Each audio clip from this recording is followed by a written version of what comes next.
নমস্কাৰ, স্বাগতম জনাইছোঁ স্কুলৰ এই বিশেষ পাঠদান কাৰ্যসূচীলৈ এটা বিশেষ ক্লাছলৈ।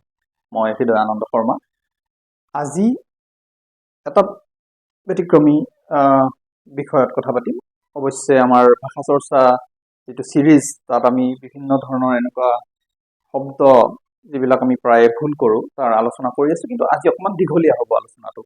গতিকে শ্বৰ্ট ভিডিঅ' নহয়, অলপ সামান্য দীঘল হ'ব, যাৰ বাবে দৰকাৰী বুলি ভাবে তেওঁলোকে চাব বুলি আশা কৰিছোঁ। আৰু যদি ভাল পায় জনাব পাৰে বা অন্যকো জনাব পাৰে। যিসকলে জানেই তেওঁলোকে ইগন'ৰ কৰাটোৱে ভাল। বহুতে জানে, কিন্তু শিক্ষাৰ্থীসকলৰ কাৰণে, ছাত্ৰ ছাত্ৰীসকলৰ কাৰণে অলপ দৰকাৰী বিষয়টো। প্ৰায়ে আমি সাধাৰণ মানুহেও ভুল কৰোঁ এনেকুৱা শব্দ ব্যৱহাৰত। বিষয়টো হ'ল, আমি কিছুমান প্ৰডাক্ট বা কিছুমান সামগ্ৰী, কিছুমান বস্তুক আমি এটা বিশেষ ব্ৰেণ্ডৰ নামেৰেহে প্ৰকাশ কৰোঁ বা চিনো বা কেতিয়াবা কওঁ বা লিখোঁ। মই উদাহৰণত বুজাব পাৰোঁ। যেনেকৈ আমি ডিটাৰজেণ্ট পাউডাৰ, কাপোৰ ধোৱা যিটো পাউডাৰ আছে, সেইটোক বহুতে চাৰ্ফ, সকলো ডিটাৰজেণ্টকে আমি চাৰ্ফ বুলি কয় বহুতেই। প্ৰথম দুটামান একেবাৰে কমন উদাহৰণ, প্ৰায় সকলোৱে জানে। পিছৰ ফালে কেইটামান অলপ দৰকাৰী আছে। মই প্ৰথমৰ পৰা কৈ আছোঁ। যেনেকৈ চাৰ্ফ হ'ল এটা ব্ৰেণ্ড এটা ন। প্ৰডাক্টটো কি, বস্তুটো কি? ডিটাৰজেণ্ট পাউডাৰ, বা যদি আমি সহজে অসমীয়াত কওঁ কাপোৰ ধোৱা পাউডাৰ। কিন্তু বহুতে কি কৰে, সকলোবোৰ কাপোৰ ধোৱা পাউডাৰকে চাৰ্ফ বুলি কয়। মই সকলোকে আপোনালোকে কয় বুলি কোৱা নাই, কিছুমান মানুহে কয়। মই ভাবোঁ আমাৰ আজিৰ এই ভিডিঅ'টো চাই থকা সকলে সেইখিনি ভুল নকৰে, কিন্তু বহুতৰ এটা কমন মিষ্টেক থাকে। চাৰ্ফ মানে যেন সকলো কাপোৰ ধোৱা পাউডাৰ। তেনেকৈ কলগেটটো তেনেকৈ কয়, সকলো টুথপেষ্টকে কলগেট বুলি কৈ দিয়ে। এইবিলাক কিয় হয় যে এনেকুৱা ব্ৰেণ্ডবিলাক ইমান পপুলাৰ হয়, সেই প্ৰডাক্টটোৰ চিনাকি এটা ব্ৰেণ্ডেৰে হৈ যায়। যেনেকৈ কাপোৰ ধোৱা পাউডাৰ, চাৰ্ফ ইমান জনপ্ৰিয় হ'ল, মানুহে ভাবি ল'লে যে কাপোৰ ধোৱা পাউডাৰ মানে চাৰ্ফ। কলগেট মানে যেন টুথপেষ্ট। বিভিন্ন কোম্পানীৰ বিভিন্ন ব্ৰেণ্ডৰ টুথপেষ্ট আছে, কিন্তু কলগেটটো বেছি জনপ্ৰিয় হৈ গ'ল। তাৰ কাৰণে মানুহৰ কাৰণে টুথপেষ্ট মানে কলগেট হৈ গ'ল। এনেকুৱা বিভিন্ন উদাহৰণ আমি পাওঁ। তেনেকৈ মেগী শব্দটো বহুতে ভুল কৰে। নুডলছ, বিভিন্ন ধৰণৰ নুডলছ, প্ৰডাক্টটো কি নুডলছ। এতিয়া বহু মানুহে কি কৰে, দোকানত বেলেগ ব্ৰেণ্ডৰ নুডলছ বিচাৰিলেও মেগী শব্দটো ব্যৱহাৰ কৰে। আমি প্ৰায়ে তেনেকুৱা লক্ষ্য কৰোঁ। মই নিজে দেখিছোঁ বেলেগ ষ্ট'ৰত, ইভেন পতঞ্জলি ষ্ট'ৰত গৈ মেগী বিচাৰে। আচলতে পতঞ্জলি নুডলছটো বিচাৰিছে তেওঁলোকে, কিন্তু সেইটোক মেগী বুলি কয়, কাৰণ মেগীটো ইমান পপুলাৰ হৈ গ'ল, নেচলে কোম্পানীৰ মেগীটো। তেনেকৈ গডৰেজ শব্দটো প্ৰায় ভুল হয়। এইবিলাক কমন দেই, আজিকালি এইবিলাক ভুল জনা শুনা মানুহখিনি নকৰে বাৰু। ষ্টীল আলমিৰা বা ৱাৰ্ড্ৰব যি কওঁ, সেইটো গডৰেজৰটো বেছি ব্যৱহাৰ কৰিলে প্ৰথমতে, তাৰপিছত বিভিন্ন ব্ৰেণ্ড আহিল। এতিয়াতো গডৰেজতকৈ অন্য ব্ৰেণ্ডবিলাক বেছিকৈ চলে, কিন্তু বহুত মানুহে এতিয়াও তেনেকুৱা ষ্টীল আলমিৰাবিলাকক, আলমাৰী বা অসমীয়াত আলমাৰী কয়, আলমিৰা বা ৱাৰ্ড্ৰব, কাপড্ৰব যি কয়, তো গডৰেজ শব্দত ব্যৱহাৰ কৰা হ'ল। কিন্তু গডৰেজে কেৱল ষ্টীল আলমিৰাই বনায় তেনেকুৱা নহয়। গডৰেজেতো বিভিন্ন প্ৰডাক্ট বনায় গডৰেজৰ, কিন্তু গডৰেজ মানে যেন সেই ষ্টীল আলমিৰা, সেইটো মানুহৰ ধাৰণা এটা হৈ গ'ল, আৰু তেনেকৈ কোৱা আৰম্ভ কৰিলে মানুহে। এইখিনিলৈকে কমন। ডালদাটোত বহুতে কিন্তু ভুলটো কৰে। আপোনালোকে কৰে নে নকৰে মোক জনাব। ডালদা মানে কি বুজে আপুনি? আমি যে কয়, প্ৰায় মানুহে কয় ডালদা বনোৱা খাদ্য খাব নালাগে, পেটৰ কাৰণে অপকাৰী ডালদা ইত্যাদি বিভিন্ন ধৰণৰ কথা আমি প্ৰায় শুনো। কিন্তু ডালদা কি? ডালদা আচলতে প্ৰডাক্টটোৰ নাম নহয়। ডালদা এটা ব্ৰেণ্ড। ডালদা কোম্পানীৰ আজিকালি বেলেগ প্ৰডাক্টটো আহিছে, আপোনালোকে বজাৰত নিশ্চয় দেখিব। ডালদা নামৰ সৰিয়হৰ তেলো পায়, কিন্তু সেই প্ৰডাক্টটো কি আছিল যিটো আমি ডালদা বুলি কওঁ, বগা ঘিৰ দৰে যে দেখি, সেইটো আচলতে বনস্পতি ঘি। অসমীয়া বা ভাৰতীয় শব্দ বনস্পতি বুলি কয়, বনস্পতি ঘি বুলি কোৱা হয়। আচলতে হাইড্ৰজেনেটেড ভেজিটেবল অইল ইংৰাজী নামটো। সেইটো বিভিন্ন পাম অইল বা চয়াবিন অইল ইত্যাদি বিভিন্ন তেল, আচলতে ভেজিটেবলছ তেল, যিটো শৰীৰৰ কাৰণে বৰ উপকাৰী নহয়। পাম অইলটো উপকাৰী নহয় বুলি জানেই। আজিকালি সেইটো বাৰু প্ৰায় ক্ষেত্ৰতে ব্যৱহাৰ হ'ব ধৰিছে পাম অইল। বিস্কুটৰ পৰা আৰম্ভ কৰি দোকানত যি বস্তুৱে কিনে আপুনি পেকেজিং ফুড চবতে পাম অইল। আনকি সৰিয়হৰ তেল বুলি যিটো বিক্ৰী কৰা হয় তাতেও হেনো পাম অইল মিক্স কৰা থাকে। তো আজিকালিতো অসমতো পাম অইলৰ খেতি কাৰণ এটা বিতৰ্ক সূচনা হৈছেই। সেইটো এটা ভিন্ন বিষয়, মই কথা প্ৰসংগত কৈছোঁ। তো পাম অইল আৰু অন্যান্য কিছু সামগ্ৰীৰে আৰু সেইটো হাইড্ৰজেনেটেড কৰা হয় যাতে সেইটো ডাঠ হয়, মানে ঘিৰ দৰে দেখি, সেইকাৰণে বনস্পতি ঘি বুলি কোৱা হয়। সেইটো ডালডাটো বেছিকৈ প্ৰচলন হৈছিল এটা সময়ত, আজিকালিও বোধ হয়। সেইকাৰণে ডালডা মানে যে বনস্পতি ঘি, এতিয়াও আপুনি ডালডা শব্দটো বহুত মানুহক সুধিলে ডালডা মানে প্ৰডাক্টটো বুলিয়ে ভাবে বহুত মানুহে। আপুনিও ভাবে নেকি? জনাব। মবিল শব্দটো প্ৰায় ব্যৱহাৰ কৰোঁ ন, স্কুটাৰ গাড়ী চলোৱা মানুহবিলাকৰ কাৰণেতো খুব চিনাকি এটা শব্দ। মবিল দেই, মোবাইলৰ কথা কোৱা নাই। এই যে আপুনি বাইক স্কুটাৰখন লৈ গৈ গেৰেজত মবিলটো ভৰাই দিয়ক বুলি কয়, ছমাহে বছৰে গাড়ী বাইক, মবিলটো কি? আমি বহুতেই ভাবোঁ মবিল মানে সেই ইঞ্জিনত ভৰোৱা তেলটো। ভুল। মবিল এটা ব্ৰেণ্ড। এটা সময়ত মবিল খুব পপুলাৰ আছিল। সেইটো ইঞ্জিন অইল, প্ৰডাক্টটো আচলতে ইঞ্জিন অইল ন, ইঞ্জিনক লুব্ৰিকেট কৰাৰ কাৰণে লুব্ৰিকেটিং অইল এটা আচলতে ইঞ্জিনত ব্যৱহাৰ কৰা। আৰু সেইটো মবিলটো এটা কোম্পানী। তাৰপিছত বিভিন্ন ব্ৰেণ্ড আহিল, কেষ্ট্ৰল আৰু অন্যান্য হিৰো বা হণ্ডা চবেই আজিকালি সেইটো বনোৱা হ'ল। এতিয়া মবিল কমকৈ চলে, কিন্তু নামটো ৰৈ গ'ল। আনকি কেষ্ট্ৰলৰ ভৰালেও মানুহে মবিল বুলি কয়, হয় নে নহয়? আপুনি কি কয়? জনাব পাৰে, লাজ নকৰিলে। তো ভুলটো ভাঙিলে ভাল। মবিল এটা ব্ৰেণ্ডৰ নাম, প্ৰডাক্টটো হ'ল ইঞ্জিন অইল। দৰকাৰী ছাত্ৰ ছাত্ৰীসকলৰ কাৰণে বিশেষকৈ। জেৰক্স, আপুনিতো খুব কয় জেৰক্স। জেৰক্সটো কি জানেনে? জনাব দেই কমেণ্টত, জনালে ভাল পাম। আমি খুব ব্যৱহাৰ কৰোঁ জেৰক্স। আচলতে কি, সেইটো হ'ল ফটোকপি, ফটোষ্টেটো কওঁ আমি, ফটোকপি কওঁ। জেৰ'গ্ৰাফি আচল শব্দটো আছিল। জেৰক্সটো এটা কোম্পানী, ব্ৰেণ্ড এটা, যিয়ে এই ক্ষেত্ৰত প্ৰিণ্টিং টেকনলজিৰ ক্ষেত্ৰত আমেৰিকান কোম্পানী আছিল। এটা কি ক'ম, যুগান্তকাৰী পদক্ষেপ লৈছিল এইটো ক্ষেত্ৰত। তেওঁলোকে মেচিন বনাইছিল এনেকুৱা ধৰণৰ। গতিকে ফটোকপি মেচিনটো জেৰক্সে বনাইছিল। তো জেৰক্সটো বেছি পপুলাৰ হ'ল আৰু লাহে লাহে সেই গোটেই প্ৰক্ৰিয়াটো, ফটোষ্টেট কৰা বা ফটোকপি কৰা, জেৰ'গ্ৰাফি গোটেই প্ৰক্ৰিয়াটো, এইটো মই প্ৰডাক্ট বুলি নকওঁ, এইটো এটা ধৰিব পাৰে, বা সেই প্ৰডাক্ট উলিওৱা যিটো ছাৰ্ভিচ আমি সেইটোকে জেৰক্স বুলি কওঁ। আচলতে জেৰক্সটো এটা ব্ৰেণ্ডৰ নাম।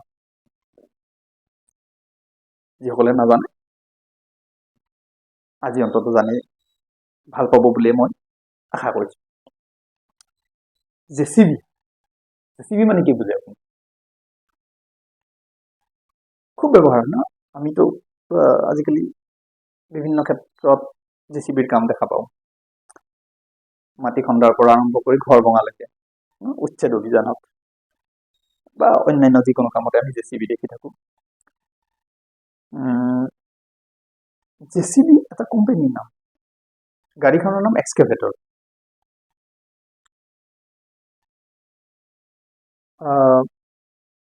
এক্সকেভেটৰ, বুলডোজাৰ, জেচিবি কোম্পানীও বনায়, অন্যান্য কিছুমান কোম্পানীও সেইটো নিৰ্মাণ কৰে। গতিকে নিৰ্মাণকাৰী সংস্থা জেচিবিটো অলপ পপুলাৰ। জেচিবি বোধহয় ক'ৰ আছিল, মই কোম্পানীটোৰ নামটো ফ্ৰেন্সৰ নেকি, জোচেফ চাইৰিল বেমফৰ্ড আছিল বোধহয় জেচিবি, এজন মানুহৰ নামেৰে যিয়ে এই কোম্পানীটো ষ্টাৰ্ট কৰিছিল। গুগলাই চাব পাৰে আপোনালোকে চালে।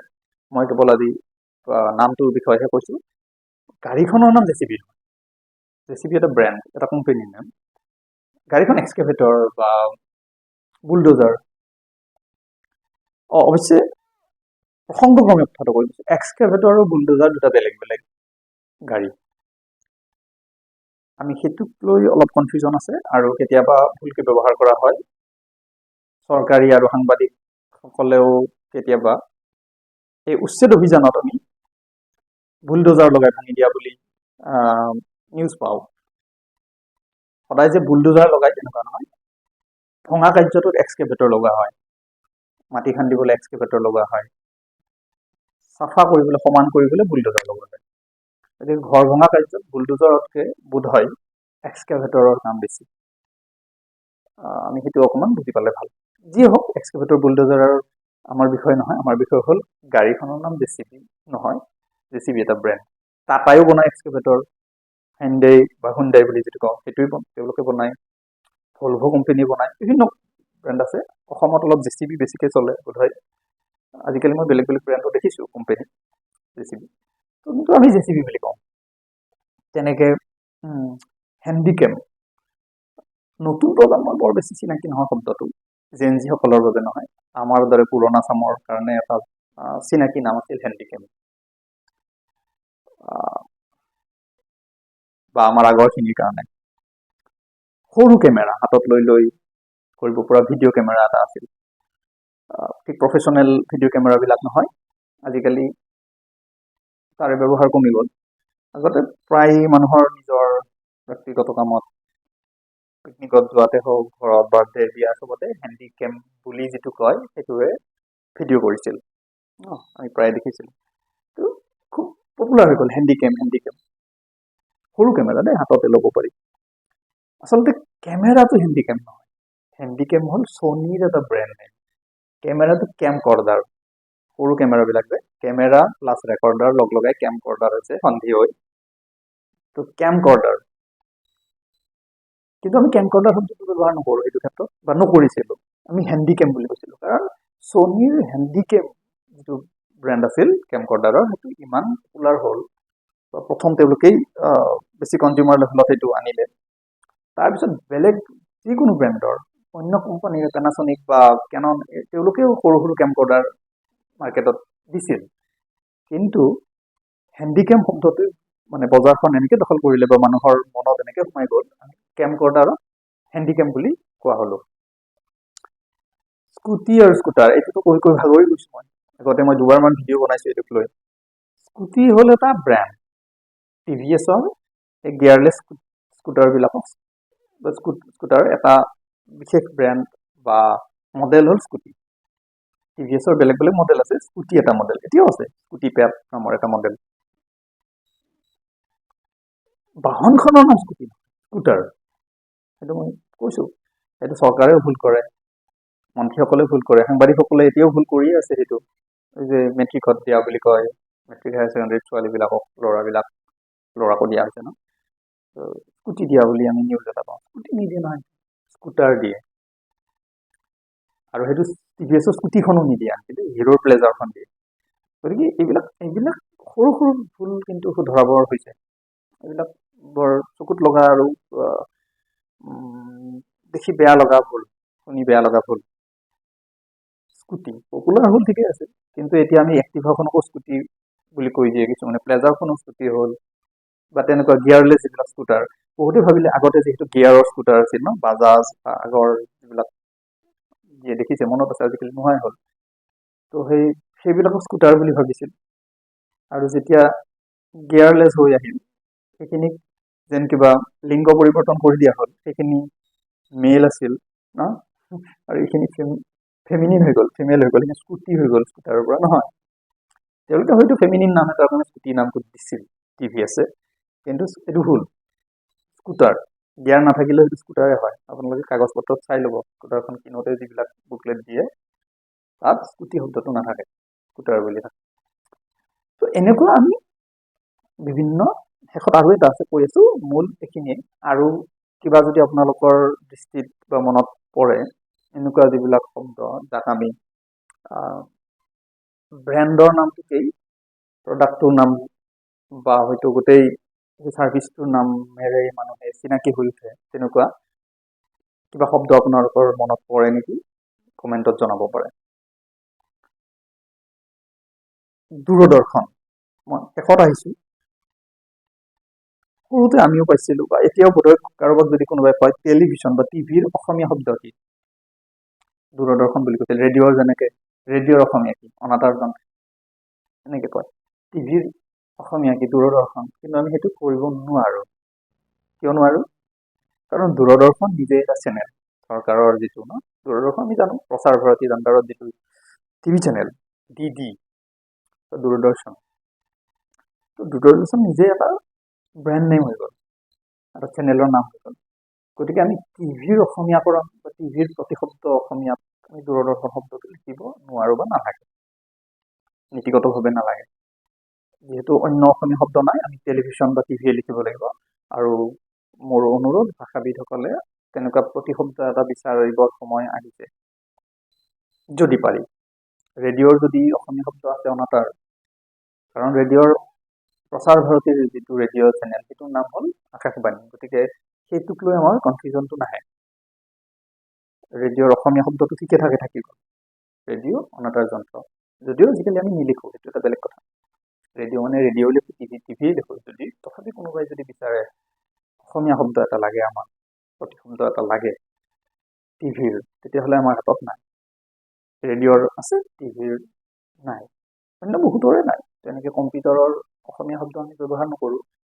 টিভিকো আমি টিভি বা টেলিভিশ্যন বুলিয়ে থাকিব দিয়ক, যেতিয়ালৈকে অসমীয়া শব্দ এটা নাহে। কিন্তু দূৰদৰ্শন আমি ক'ব নোৱাৰোঁ, দূৰদৰ্শন যিহেতু নিজেই এটা চেনেলৰ নাম। অসমত অলপ মই কাৰো নাম নোলোৱাকৈ কৈছোঁ, অসমৰ সাধাৰণ মানুহৰ বাবে এতিয়াও নিউজ চেনেল মানে প্ৰাইভেট নিউজ চেনেল মানে এটা বিশেষ নিউজ চেনেলৰ নামেই কয়। সেইটো প্ৰথম আহিল, আৰু প্ৰথম নহয় আচলতে, প্ৰাইভেট নিউজ চেনেলৰ সেইটো দ্বিতীয়, কিন্তু সেইটো আহিয়ে সাধাৰণ মানুহৰ মাজত সোমাই গ'ল আৰু জনপ্ৰিয় হ'ল। তাৰপিছত বিভিন্ন নিউজ চেনেল আহিল। কিন্তু এতিয়াও মানুহে সাংবাদিক গ'লে হাতত বুমডাল লৈ যদি টেলিভিশ্যন সাংবাদিক যায় বা ঘৰত কিবা এটা চেনেল চাই, এতিয়াও অসমৰ মানুহে নিউজ চেনেল মানে সেই বিশেষ নিউজ চেনেলৰ নামেই কয়। মই নামটো এইকাৰণে কোৱা নাই যে কোনো এটা চেনেলৰ মই নাম প্ৰচাৰ কৰিব খোজা নাই ইয়াতে। এনেকুৱা বিভিন্ন শব্দ থাকে যাক আমি ব্ৰেণ্ডৰ নামটোক প্ৰডাক্টৰ নাম হিচাপে চিনি পাওঁ, বা সেইটোৱে আমাৰ হয়তো মন মগজুত সোমাই থাকে, আৰু সেইমতে আমি সেই প্ৰডাক্টটোক বুজাবলৈ এটা বিশেষ কোম্পানীৰ নাম, এটা বিশেষ ব্ৰেণ্ডৰ নাম ব্যৱহাৰ কৰোঁ। জনাবচোন আৰু কিবা মোৰ যদি ৰৈ গৈছে, হয়তো আৰু ওলাব। মোৰ আজি মনত পৰা কেইটাৰ ভিতৰতে আলোচনা কৰিলোঁ। যদি পিছত আৰু কিবা মনত আহে আৰু পিছলৈ সেইটো ৰাখিলোঁ আলোচনা কৰিবলৈ। আপোনালোকে জনাব, কেনে পালে জনাব, ভাল পাইছে যদি সেইটোও জনাব, কমেণ্ট কৰিব, শ্বেয়াৰ কৰি দিলে অন্য জনাত সুবিধা হয় যদি কৰে। আৰু যিসকলে ভাবে যে এইখিনি জানোৱেই আকৌ কিনো ক'ব লগা হ'ল, সেইখিনি অনুৰোধ আপোনালোকে প্লিজ ইগন'ৰ কৰক। আৰু এই সময়খিনি যদি অপচয় কৰা বুলি হৈছে, তেতিয়াহ'লে মই দুখ প্ৰকাশ কৰিছোঁ। স্কুলৰ লগত সংযুক্ত হৈ থাকিব, ৱেবছাইটটোত যাব পাৰে, schoolasam.online, আৰু ফেচবুক আৰু ইউটিউবত আছে। আজিলৈ এইখিনিয়ে, পিছলৈ অন্যান্য বিষয় লৈ আকৌ আলোচনা কৰিম। ধন্যবাদ।